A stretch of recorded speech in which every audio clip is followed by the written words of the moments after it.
Hello વિદ્યાર્થી મિત્રો, ગુજરાત સ્ટડીમાં આપનું સ્વાગત છે। આજે તમે સ્ક્રીન ઉપર જોઈ શકો છો કયા કયા આજના ટોપિક મુખ્ય મુદ્દા રહેલા। પહેલા નંબરની અંદર CC 2.0ની અપડેટ આપીશું। CCની 2.0 જે પણ રિક્રુટમેન્ટ છે તેના વિશે આપણે 2026ની અંદર કેટલી વેકેન્સી આવવાની છે, કેટલું શું એક્ઝામ લેવાની છે એની માહિતી આપીશું। બીજા નંબરની CC એક્ઝામ ઓનલાઈન લેવાય તો શું થાય, એટલે કે CCની એક્ઝામ જો ઓનલાઈન લેવાશે તો બધા જ વિદ્યાર્થી મિત્રોને કયા કયા નુકસાન થઈ શકે છે તેના વિશે આપણે આગળ વિડીયોની અંદર જણાવીશું, એટલે કે નુકસાન થશે કે ફાયદો।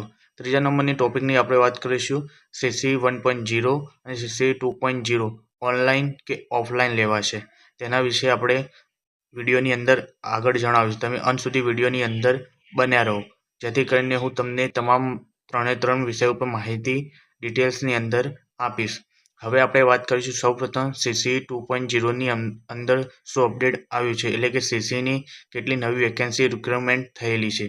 તો ગુજરાત ગૌણ સેવા મંડળ દ્વારા તમે જોઈ શકો સ્ક્રીન ઉપર CC 2.0 કરીને એમ ટોટલ 2026-27ની અંદર 2422 જેટલી વેકેન્સીની રિક્રુટમેન્ટ થવાની, જેની અંદર ડિસેમ્બર 2026ની અંદર એક્ઝામ લેવાશે, જેમાં ગ્રુપ એની મેન્સની એક્ઝામ માર્ચ 2027ની અંદર આવશે, જ્યારે ગ્રુપ બી એની મેન્સની એક્ઝામ મે 2027ની અંદર આવશે। એટલે કે ડિસેમ્બર 2026ની અંદર CC 2.0ની પ્રિલિમ્સ પરીક્ષાનું આયોજન ક્યાંક ને ક્યાંક થવાની સંભાવના રહેલી છે, જેની અંદર સૌપ્રથમ ટ્રાઇબલ ડેવલપરની 50, ક્લાર્ક ક્લાસ 3ની 17, જેની અંદર ક્લાસ 3 નીડ ક્લાર્કની 121, જ્યારે જુનિયર ક્લાર્ક જે સૌથી વધારે વિદ્યાર્થી મિત્રોની ત્યાં નજર રહેલી છે, એટલે કે 1647 જેટલી જગ્યાઓ, એટલે કે 1647 જેટલી જુનિયર ક્લાર્કની જગ્યાઓ CC 2.0ની અંદર આવવાની છે।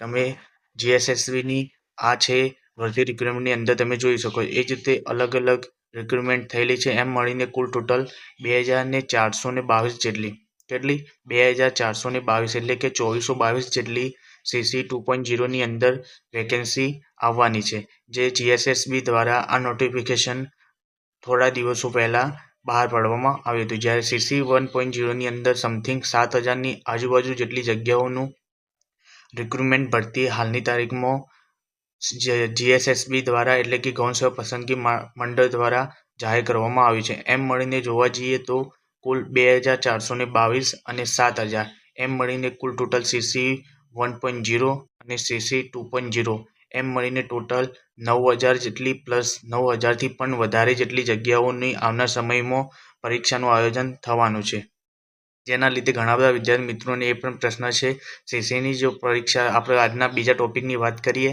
કે 9000 પ્લસ જેટલી જગ્યાઓની આયોજન GSSB દ્વારા કરવામાં આવશે, તો CCની એક્ઝામ ઓનલાઈન થાય તો વિદ્યાર્થી મિત્રોને કયા કયા નુકસાન થઈ શકે છે। તો આપણે વાત કરીશું સૌપ્રથમ જો CCની ભરતી જાહેરાત થઈ ચૂકી, બરાબર, સરકાર દ્વારા ખૂબ જ ઝડપી પ્રક્રિયા આ જાહેર કરવામાં આવવાની છે। જો પરંતુ આ પરીક્ષા ઓફલાઈન લેવાય કે ઓનલાઈન એ હજુ સુધી કોઈ સ્પષ્ટ કરવામાં આવ્યું નથી GSSB દ્વારા, અને તે જોવા જઈએ તો જો CBRT અને ઓનલાઈનના શક્ય પ્રયોગો હાલ જે રીતે થઈ રહ્યા છે, તમે જોયું હતું કે ગત ફોરેસ્ટની પરીક્ષામાં નોર્મલાઇઝેશનના કારણે 50થી 20 માર્ક સુધીનું નકારાત્મક નોર્મલાઇઝેશન જોવા મળ્યું હતું, જ્યારે ગત CCની પરીક્ષામાં 34થી 18 માર્ક્સનું વેરિએશન આવ્યું હતું, જેમાં અનેક હોશિયાર વિદ્યાર્થી મિત્રોને ખૂબ જ ભારે નુકસાન ગયું હતું। આમ હજુ સુધી સરકાર દ્વારા કોઈપણ પ્રકારનું હાલ નોટિફિકેશન આપવામાં આવ્યું નથી કે ઓનલાઈન થશે કે ઓફલાઈન, પરંતુ જો ઓનલાઈન લેવામાં આવે તો તમે જોઈ શકો સ્ક્રીન ઉપર સૌપ્રથમ ફોરેસ્ટ ગાર્ડ અને ગત CC 2024ના શું નુકસાન થયા હતા એ તમને બધા વિદ્યાર્થી મિત્રોને ખબર જ છે। હવે આપણે વાત કરીશું બીજા નંબરની અંદર પારદર્શિતાનો અભાવ રહે છે અને ક્યાંક ને ક્યાંક મર્યાદિત માર્ક્સ વેરિએશન ખૂબ જ જોવા મળે। ઓનલાઈન પદ્ધતિમાં ઉમેદવારોને તેમના સાચા માર્ક્સ જણાવવા દેવામાં આવતા પણ નથી, અને ગોપનીયતાના નામે તેઓ અસલ જે માર્ક્સ એ છુપાવે છે, જેના કારણે વિદ્યાર્થીઓમાં એક શંકા અને અવિશ્વાસનું વાતાવરણ સર્જાય છે। ત્રીજા નંબરની અંદર એજન્સીની બેદરકારી અને ટેકનિકલ ખામીઓ જોવા મળે છે ઓનલાઈન એક્ઝામની અંદર, જેમાં ઘણીવાર ટેકનિકલ ભૂલો હોવાના કારણે કેટલાક ઉમેદવારો ખામી અને ગેરવ્યવસ્થા એમાં જોવા મળે, પ્રશ્નપત્રમાં ગેરરીતિના ભૂલો, પ્રશ્નોનું પુનરાવર્તન થવું, એમ ગડબડી જે રિઝલ્ટ છે એ ઘણીવાર જોવા મળે છે। એ જ વાત કરીએ સફળ ઉમેદવારનું પરીક્ષાનું ઉદાહરણ જોવા જઈએ તો CC ગ્રુપ બી રેવન્યુ જે તલાટી છે એ પરીક્ષા કોઈપણ વિવાદ સિવાય વિના ઓનલાઈન પદ્ધતિ સફળતાપૂર્ણ કરવામાં આવી છે। તો આ જોવા જઈએ તો CC 2026માં ફરીથી ઓનલાઈન પદ્ધતિના પ્રયોગ કરવાનું જરૂરિયાત શા માટે, એટલે કે રેવન્યુ તલાટીની ઓફલાઈન પરીક્ષા હમણાં જ પૂરી થઈ, જેમાં કોઈ પ્રકારની ગેરરીતિ થયેલ નથી. જ્યારે કેટલીક ટેકનિકલ અને લોજિસ્ટિક પડકારો પણ રહેલા હોય છે. આ હતી વાત સીસી જો ઓનલાઈન લેવાય તો શું શું નુકસાન થઈ શકે છે. હવે આપણે આગળ વાત કરીશું સીસીની જે એક્ઝામ છે આવનાર સમયમાં ઓનલાઈન થશે કે ઓફલાઈન.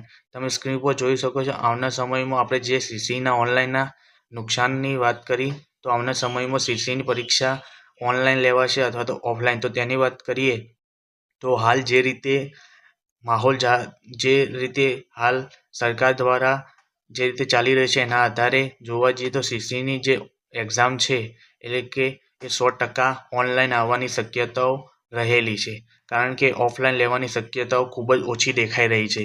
જેના આધારે વિદ્યાર્થીઓએ સીસીની પરીક્ષા ઓનલાઈન આવશે એ રીતે તૈયારીમાં આગળ વધવું જોઈએ. અને સરકારે ક્યાંક ને ક્યાંક નોટિફિકેશનમાં કોઈ પણ પ્રકારનું એક જાહેર કરવામાં આવ્યું નથી કે ઓફલાઈન લેવાશે કે ઓનલાઈન, પણ જે રીતે હાલની તારીખે જે રીતે હાલ માહોલ બની રહ્યો છે તે રીતે સીસીની ઓનલાઈન લેવામાં આવશે. જો ઉમેદવારો મોટી સંખ્યામાં સરકારમાં રજૂઆત કરે તો સરકાર ઈચ્છે તો સીસીની પરીક્ષા છે ઓનલાઈનની જગ્યાએ ઓફલાઈન પણ લઈ શકે છે. જેનો મુખ્ય જે કહેવાય એ ઉમેદવારો ઉપર રહેલો છે કે જેટલી સંખ્યામાં ઉમેદવારો રજૂઆત સરકારની અંદર કરે છે. તો વિદ્યાર્થી મિત્રો, થેન્ક યુ. વિદ્યાર્થી મિત્રો, તમે અંત સુધી વિડીયોની અંદર બન્યા રહ્યા. વિડીયોને લાઈક કરો, શેર કરો અને અમારી @ગુજરાત સ્ટડીને સબસ્ક્રાઈબ કરવાનું ભૂલતા નહીં. હવે આપણે નેક્સ્ટ મળીશું નવી માહિતી, નવી ઇન્ફોર્મેશન અને નવા વિડીયોની સાથે. ત્યાં સુધી અમારી ચેનલ @ગુજરાત સ્ટડીને સબસ્ક્રાઈબ કરવાનું ભૂલતા નહીં અને અમારી ચેનલ સાથે બન્યા રહો. જય હિન્દ.